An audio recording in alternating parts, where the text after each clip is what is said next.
They said slavery was about labor, about hands that tilled the soil, bodies that harvested cotton, and sweat that built empires. But that was the story for the public, the one written in polite books and school lessons. The real story hid behind locked doors, where no sunlight reached. It was not just about work. It was about power, humiliation, and desire twisted into something filthy and cruel.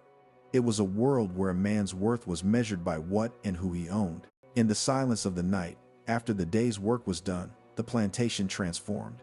The air was heavy with something darker than heat. It was control, unspoken and absolute. White masters moved through their grand halls as gods in their own creation, believing that ownership gave them permission to take, to command, to destroy. And the enslaved had no voice, no shield, no law to stand between them and that power. The southern world called itself civilized. It wrapped its brutality in the language of honor and faith. But beneath those polished surfaces was decay, moral rot, dripping from the walls of every mansion built on suffering. They called themselves gentlemen, but their crimes were unspeakable. They called it order, but it was terror dressed in elegance. Every plantation was a kingdom, its own distorted universe, where the master ruled with absolute authority. He dictated who lived, who worked, who was punished, who was sold, and who was summoned after dark. Behind closed doors, beneath portraits of purity and piety, he turned human beings into playthings of power. They never called it rape. The law refused that word. Because to rape property was impossible, it was, by definition, ownership. That legal lie gave white masters a license to desecrate, and it gave enslaved women no escape. Their silence wasn't consent, it was survival. Resistance could mean death, or worse punishment upon their children, their mothers, their husbands. And so, the crimes continued, written into the rhythm of life itself. A quiet knock on a cabin door, a whisper that someone had been chosen. Women vanished for hours and returned in silence, their eyes hollow, their dignity stripped. No one spoke of it. They didn't have to. The entire plantation understood what those footsteps meant. Religion, too, became a tool of deceit. Masters held Bibles by day, preaching submission and sin. Yet by night, they created their own theology, one where domination was divine and obedience holy.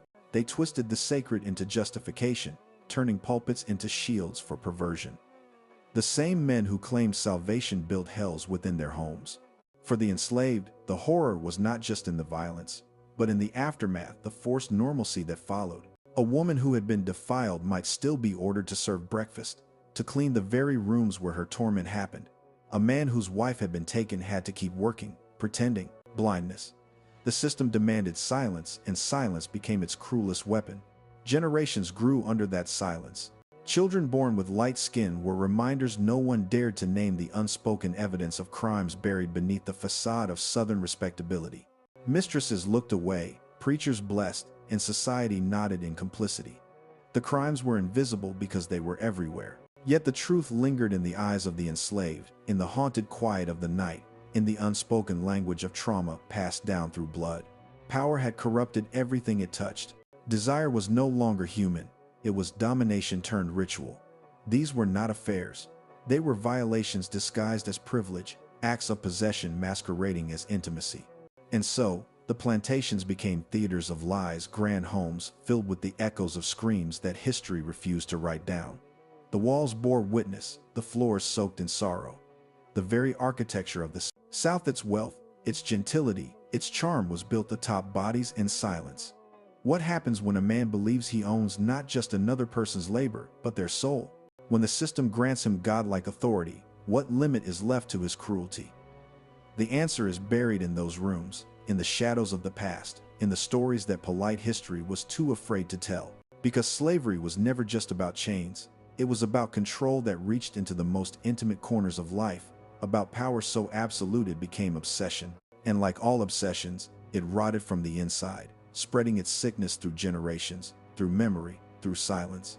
The plantations are gone now, the fields are quiet, but the echoes remain, whispers of women who were never believed, children who were never claimed, men who were never allowed to protect their own. The crimes that were buried did not die. They live on, in the bloodlines of a nation built on denial. The silence of the enslaved became a kind of language, a code of survival. Every glance, every pause, every refusal to speak was loaded with meaning. The enslaved understood that speaking truth could destroy them, so they carried it quietly, inside their bones. That silence became generational, passed down like a curse. Mothers taught daughters how to avoid the master's gaze, how to make themselves invisible when footsteps echoed down the hall. Men carried rage they could never release, forced to bow before the very men who defiled their wives and daughters. In the daylight, the plantation appeared orderly, serene. The white mistresses hosted tea, spoke of virtue, played the piano. But in the shadows of the same house, another world existed, a world of filth and domination. The women upstairs knew, they always knew, but admitting it would shatter the illusion of gentility they clung to, so they looked away. They blamed the enslaved women, calling them temptresses, blaming their skin, their beauty, their presence. The cruelty of the system wasn't just in what the masters did, it was in what everyone allowed to happen. Slave narratives that survived decades later only hinted at this terror. Formerly enslaved women spoke of night visits and special duties. Their words were cautious, careful, because how could they name something so vile in a world that refused to see it as wrong? Their testimonies were fragments of a collective scream, softened by time, but never silenced. One woman described her life as sleeping with fear. Another said, "We belonged to them, every way a person could belong." Those who tried to resist were crushed. Some women ran into the woods, only to be hunted down by dogs. Others took their own lives rather than endure another night.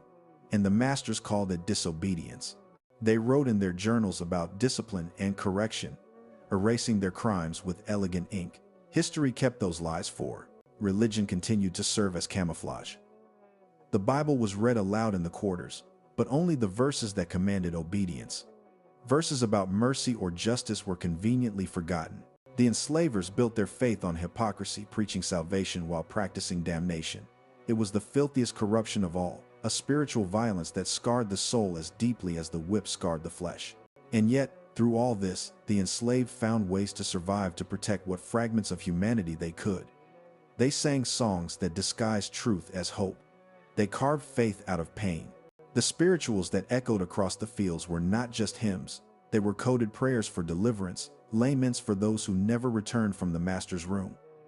Every note carried both grief and defiance. When emancipation came, it did not bring healing.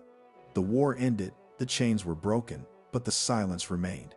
No one wanted to hear what had happened in those houses. America wanted redemption without reckoning. History books spoke of labor and rebellion, but not of the secret rooms where innocence was destroyed. The crimes became ghosts lingering, denied, waiting.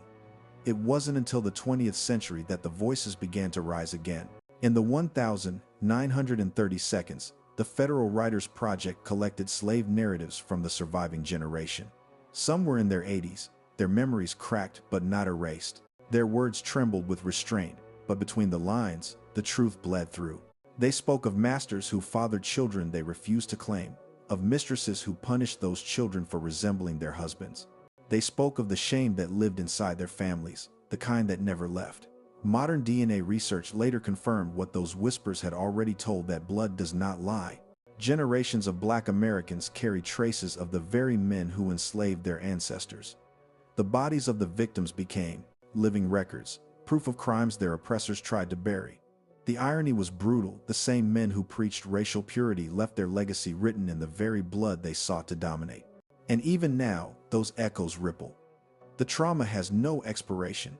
It hides in mistrust, in fear, in the unspoken weight that follows descendants who feel the pain of something they were never allowed to name. It is the inheritance of silence. The modern world tries to package history neatly, to call it tragedy, to frame it as something long past. But what do you call something that still breathes in the bloodline of a nation? The wealth built on those crimes still stands. The descendants of the enslavers still walk among the descendants of their victims, some unaware, some in denial, some finally beginning to listen.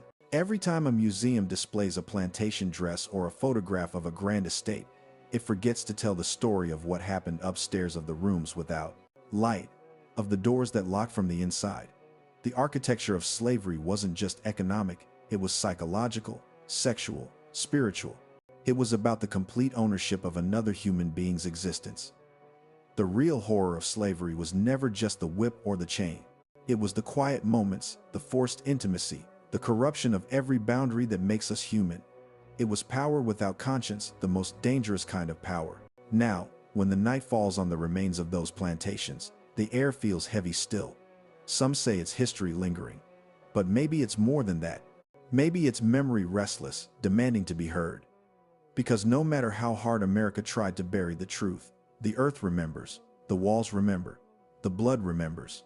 And until those stories are spoken, the silence will never end. The ghosts of those rooms are not waiting for forgiveness. They are waiting to be seen.